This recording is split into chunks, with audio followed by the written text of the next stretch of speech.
Berjumpa kembali dengan saya Titik Rohmiati, CGP Angkatan 8 dari SD Negeri 3 Sokanegara, Banyumas, pada percakapan pra-observasi.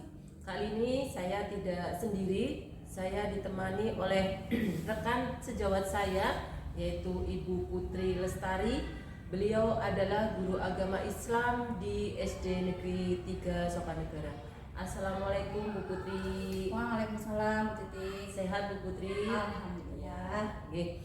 Nah, hari ini Bu Putri kita akan mengadakan percakapan pra-observasi sebelum nanti saya mengamati proses pembelajaran yang nanti Bu Putri akan lakukan di kelas atau sebelum saya melakukan supervisi kelas.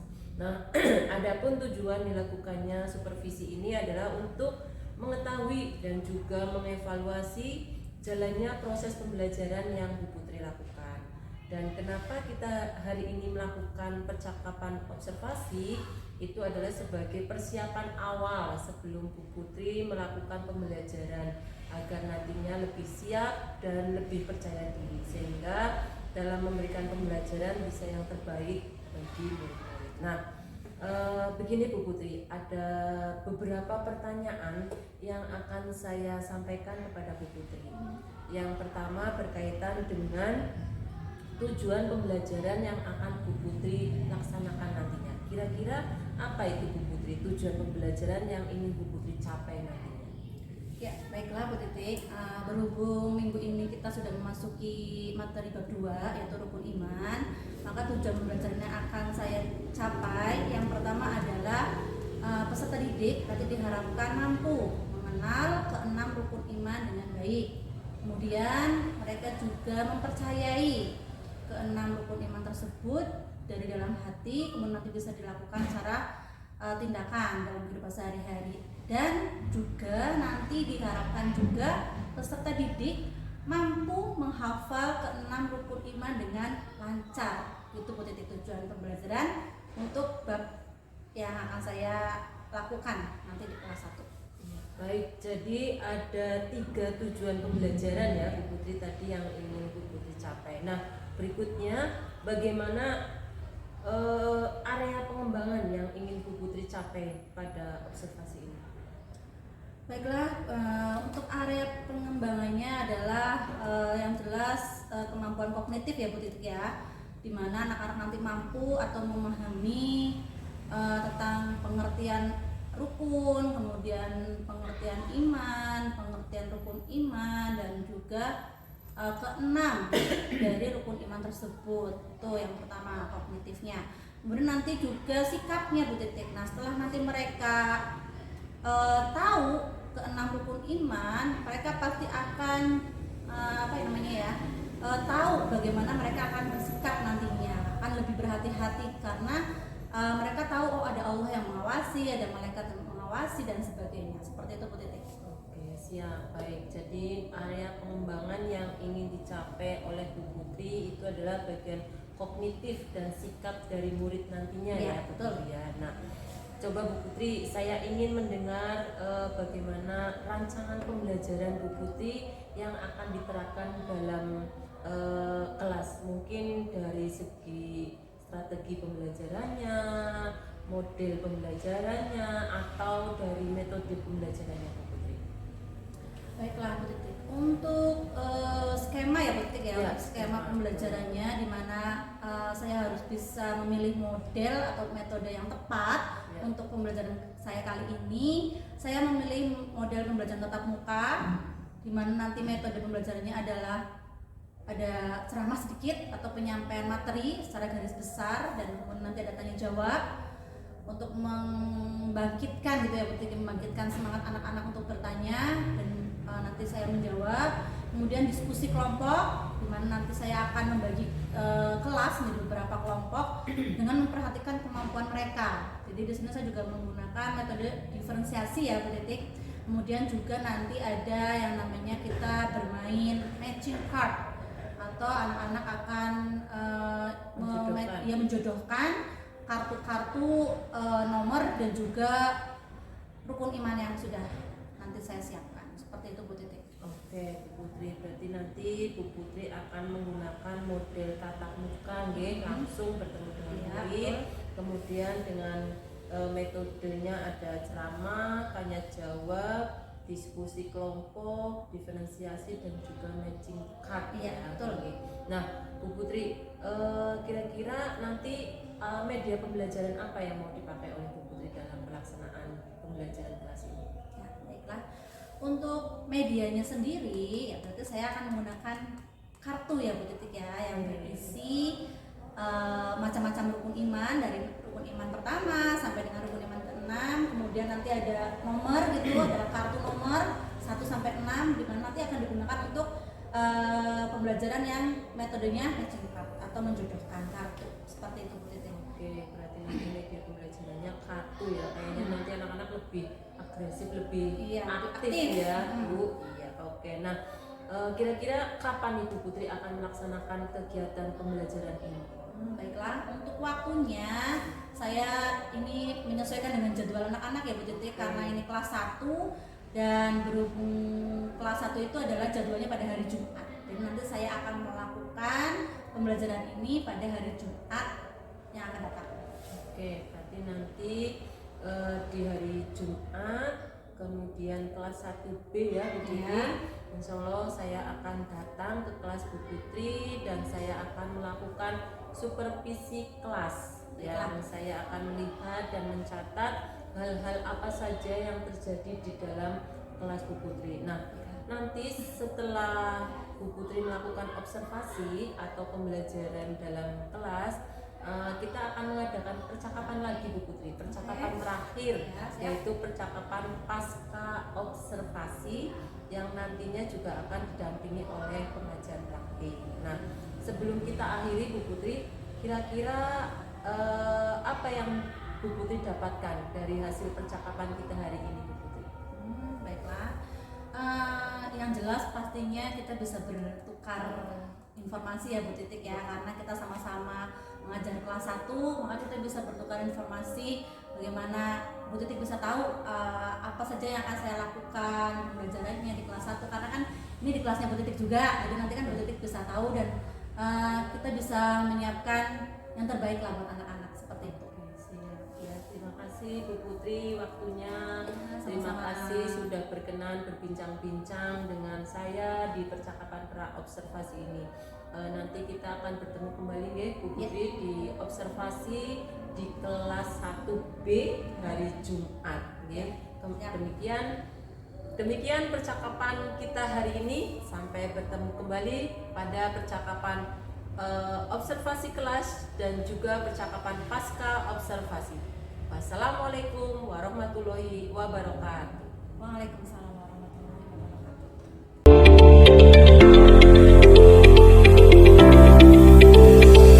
Bismillahirrahmanirrahim. Assalamualaikum warahmatullahi wabarakatuh.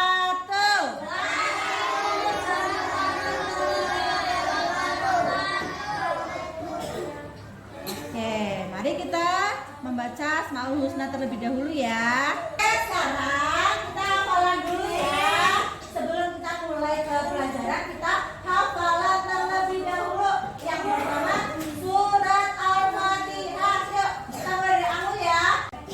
Oke, Bu Guru absen dulu ya. Tanggal berapa hari ini? Ayo, ada yang tahu tanggal berapa harinya? 15. Oke. Ayo, sebelum kita ke pelajaran, berdiri dulu, semuanya berdiri. Belajar Pancasila, beriman dan bertakwa pada Tuhan yang Esa dan berakhlak mulia, berkebinekaan global, gotong royong mandiri, kreatif dan bernalar kritis.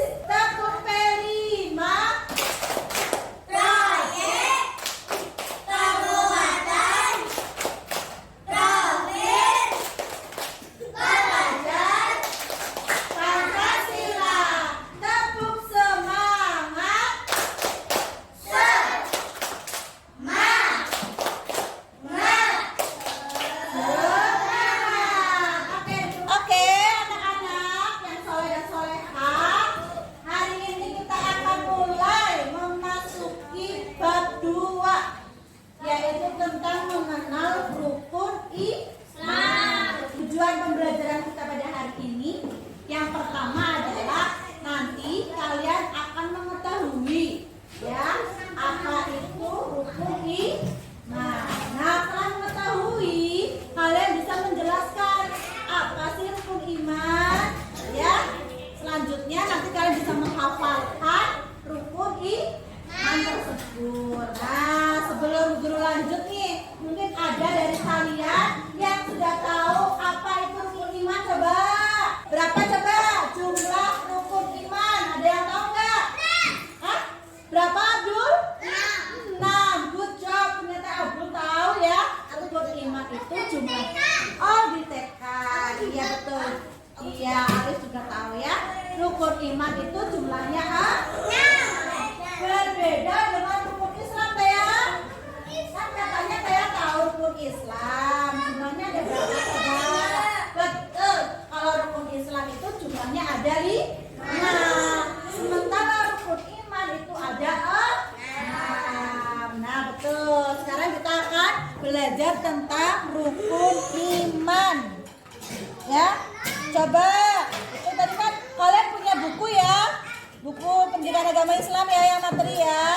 Coba dibuka halaman 14. Oke, sebelum kita lanjut mengetahui apa saja keenam dari rukun iman yang sudah tadi Abdul sebutkan. Kalau rukun iman itu ada 6, kita atau kalian harus tahu dulu apa itu rukun dan apa itu iman. Sudah dibuka semuanya? Iya sudah. Yuk kita belajar membaca ya, membaca bersama. Membaca dulu, oke? Yuk. Pengertian rukun iman. Coba ikuti guru. Pengertian rukun iman. Bareng-bareng coba ulangi. Pengertian rukun iman. Rukun artinya tiang. Dasar atau pokok. Iman artinya yakin. Dan percaya.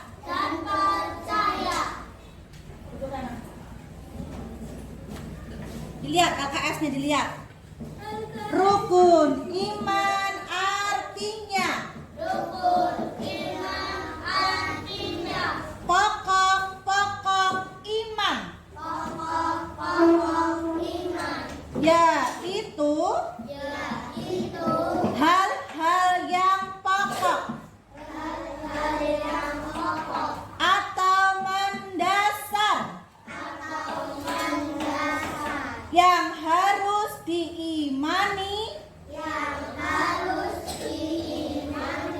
oleh orang Islam. Orang yang beriman yaitu orang yang percaya dengan sepenuh hati. Diucapkan dengan lisan dan diamalkan dengan perbuatan.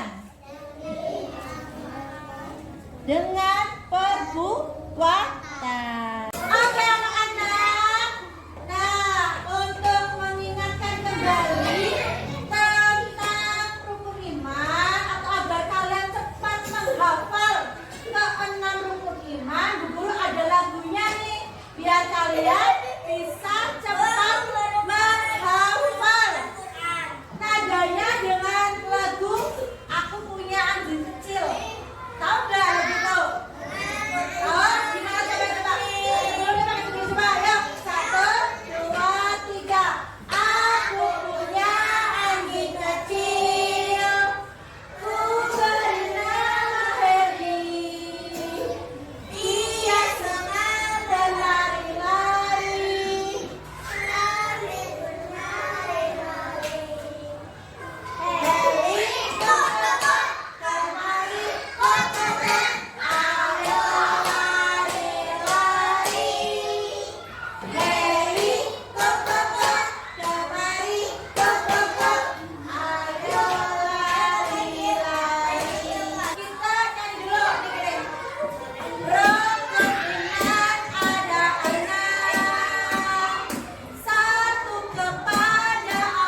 yang keenam, iman kepada qada dan qadar. Nah, tadi juga Bu Guru sudah memberikan kalian kertas yang berisi angka 1, 2, 3, 4, 5, 6. Ya, ada yang kebagian 1, ada yang kebagian 2, ada yang kebagian 3, ada yang kebagian 4, ada yang kebagian 5, dan ada yang kebagian 6. Nah, untuk apa kertas tersebut? Nah, ini kan sudah Bu Guru tempel nih ke 6 rukun iman. Nah, silakan kalian tempelkan angka yang kalian peroleh ke rukun iman yang dimaksud. Contoh, kalian kebagian nomor 1 nih, ya kan? Nah, nomor 1 itu rukun iman kepada siapa? Nah, cari mana tulisannya iman kepada Allah. Yang kedua, dapat nomor 2. 2 adalah iman kepada yang malaikat. Kami cari iman kepada malaikat yang mana ditempel di bawahnya. Ditempel di bawahnya. Yang ketiga, iman kepada kitab. Yang dapat nomor 3 berarti ditempel di bawah tulisan yang ada tulisannya iman kepada kitab. Yang keempat, iman kepada Rasul. Berarti yang nomor 4 nempelnya di bawah tulisan iman kepada Rasul. Yang kelima, iman kepada hari kiamat. Berarti ditempel di bawah tulisan iman kepada hari kiamat. Dan yang keenam, iman kepada qada dan qadar. Kalian tempel di bawah tulisan iman kepada qada dan qadar. Oke, kita mulai dari Taya. Yuk, tempel. Oke, good job. Ayo, Arkanta.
dua anak yang nggak panik ini. Tugasnya adalah menghafalkan lagu Rukun Iman. Ya, minggu depan maju dua boleh deh. Ya, oke sih. Oke, terima kasih dari Bu Guru untuk hari ini. Sekian, wassalamualaikum warahmatullahi wabarakatuh. Oke, silakan buku agamanya disimpan ke dalam tas semuanya.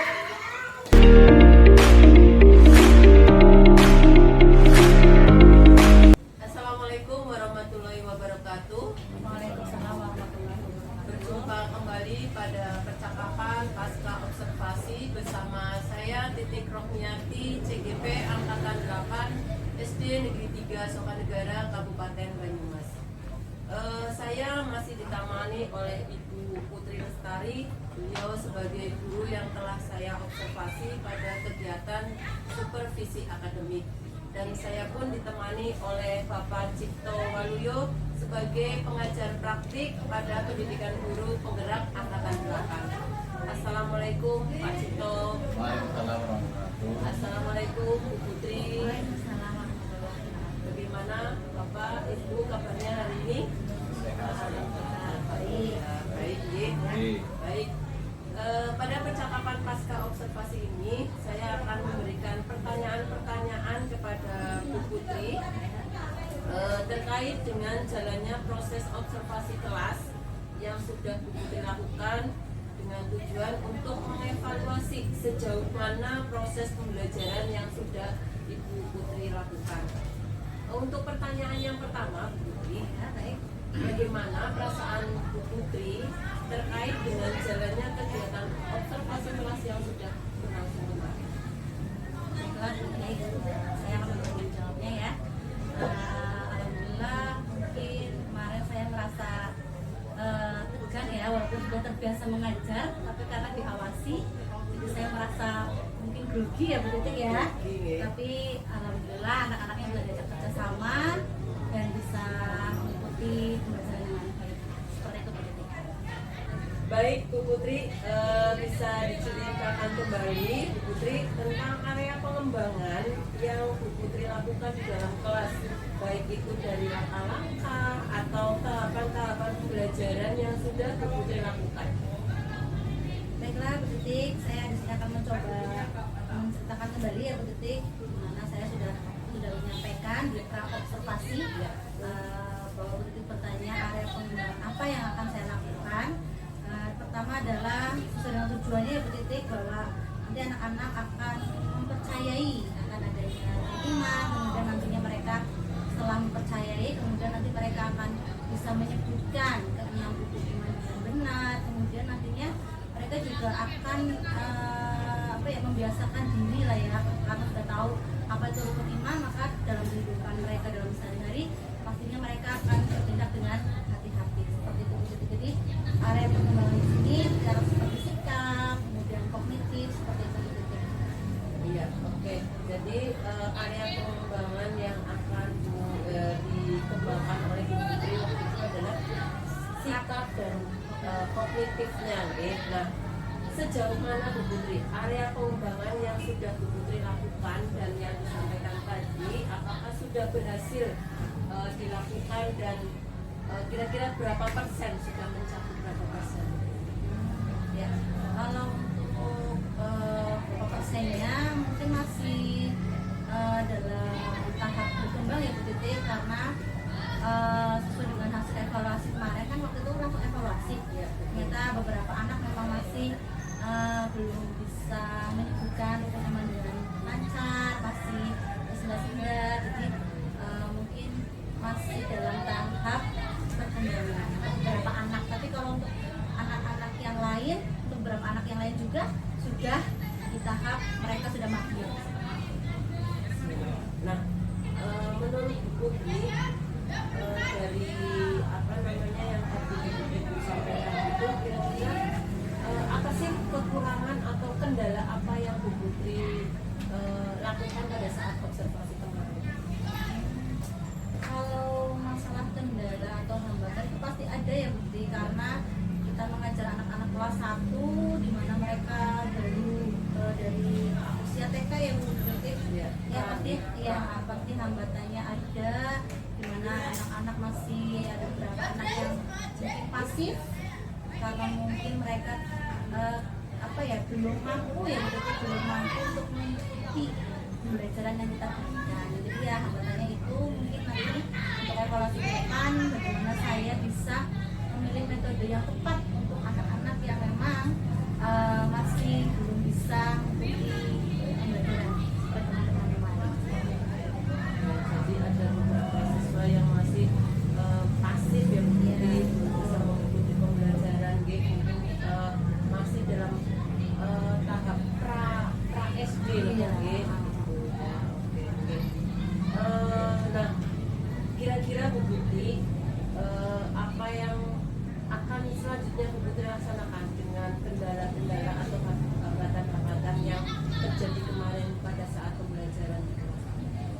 Ya, karena tadi mungkin anak-anak yang pasif itu karena belum mampu untuk mengikuti pembelajaran yang saya berikan, mungkin saya akan memilih metode yang tepat untuk anak-anak yang memang belum mampu untuk mengikuti pembelajaran yang saya berikan. Mungkin metode yang tepat untuk mereka itu seperti apa sih? Jadi saya bisa melihat dari hasil evaluasi yang saya berikan waktu itu. Berarti nanti Bu Putri akan memberikan metode lain dari pembelajaran yang kemarin ya Bu Putri Iya, ya. betul. Oke. Nah, kira-kira kapan Bu Putri akan melakukan perubahan tersebut? Ya mungkin kalau untuk melakukan perubahan tersebut secara bertahap ya Bu Titik ya. Nanti mungkin saya akan tadi menggunakan evaluasi yang saya lakukan, kemudian menentukan metode yang tepat bagaimana, mungkin itu akan dilakukan secara bertahap melihat situasi dan kondisi namanya seperti itu. Kira-kira untuk minggu ini atau Ya mungkin nanti minggu yang akan datang. Minggu Ya, ya secara bertahap.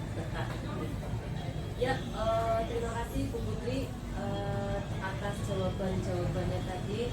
Mudah-mudahan apa yang sudah Bu Putri rencanakan dapat terrealisasi dan dapat dilaksanakan dengan baik dan memberikan perubahan yang baik pula untuk anak-anak. Nah, berikutnya Nun Sewu kepada Bapak Cipto Waluyo, monggo untuk memberi masukan atau umpan balik terkait dengan jalannya kegiatan percakapan pasca observasi ini, Bapak. Mungkin dari observasi yang kemarin yang sudah saya cerita. Monggo Bapak. Terima kasih terkait dengan coaching yang telah titik dilakukan kepada rekan pesawat Putri Lestari tentang pembelajaran yang dilakukan supervisi di kelas. Jadi beberapa saya sudah bisa menangkap ada 3 prinsip coaching yang perlu dikuasai oleh coach, ya, yaitu politik dalam memberikan coaching. Nah, di sini kita mensupervisi teman pejabat itu supaya menjadi lebih baik dari yang sudah baik. Ada 3. Yang pertama kemitraan. Di sini kemitraan di sini maksudnya adalah antara si coach dan coaching, itu antara Bu Titik dengan Bu Putri itu supaya tidak ada jarak, jadi tidak ada grogi, tidak ada rasa takut dan sebagainya. Jadi dengan seperti ini nanti akan terbuka masalahnya apa yang terjadi dan sebagainya. Tadi sudah sedikit menangkap tapi belum terlalu terbuka. Ya.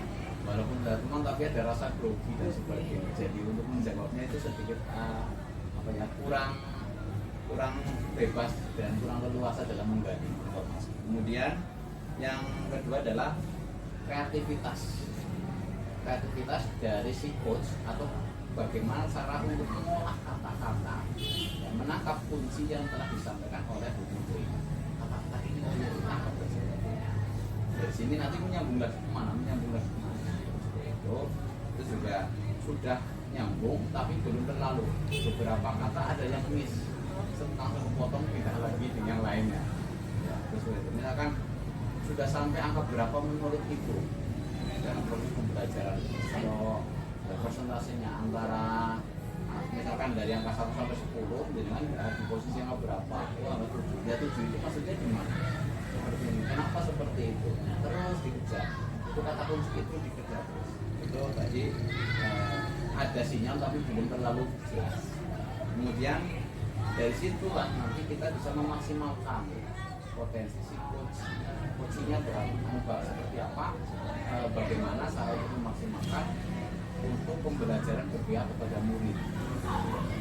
Oh ya, saya hanya seperti ini. Oh ya, ada kok anak yang seperti itu. Oh ya, dimaksimalkan dan sebagainya. Keseluruhan tadi sudah bagus, tapi kurang maksimal dalam penekanan setiap prinsip coaching. Sebagai ya ini kemarin kan sudah dilaksanakan untuk yang pra dan untuk yang observasi. Pada saat pasca ini itu disampaikan, oh kayak gini. Tapi ya itu bagus. Kemarin data yang saya lihat berdasarkan dari ini, panjenengan seperti ini disampaikan. Itu berarti kan data dari nanti akan keluar caranya bagaimana dan sebagainya. Kita akan merefleksi dari pembelajaran. Mungkin itu saja yang bisa disampaikan. Tapi keseluruhan sudah bagus. Ya, syukur bisa dimaksimalkan lagi dalam pembelajaran berikutnya. Terima kasih. Silakan Ibu. Terima kasih Pak Cipto atas umpan baliknya. Mungkin ada tanggapan dari Bu Putri. Oke. Baik, akhirnya rangkaian kegiatan supervisi akademik sudah selesai dari percakapan pra-observasi, kemudian observasi kelas dan juga percakapan pasca observasi. Saya ucapkan terima kasih sebanyak-banyaknya kepada Bapak Cipto Waluyo sebagai pengajar praktik dan juga Ibu Putri Lestari. Terima kasih. Saya akhiri. Wassalamualaikum warahmatullahi wabarakatuh. Waalaikumsalam warahmatullahi wabarakatuh.